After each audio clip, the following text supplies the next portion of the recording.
আর কি কিছু খোলার বাকি আছে বৌদি? এমনিতেই সব দেখাই যাচ্ছে। যেমন তেল ছাড়া গাড়ি চলে না, আচ্ছা তেমনি দুধ ছাড়া কলা চলে না। কেন বৌদি, তোমার দুধে কি পেট্রোল মেশানো আছে নাকি যে কলা চলবে? আরে আমি তো বানানা মিল্ক শেকের কথা বললাম। ডাবে থাকে জল আর তুমি ইশারা করে এটা কি দেখালে সেটা আগে বল। দুধ ছাড়া কলা। বৌদির মাথায় আছে চুল আর বৌদি ইশারা করে দেখিয়েছে দুটো বড় বড় কুল। না না কুল না, কুমড়ো।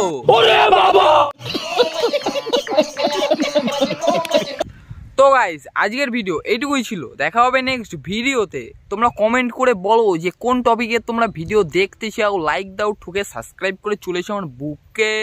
লাভ ইউ গাইস, টাটা।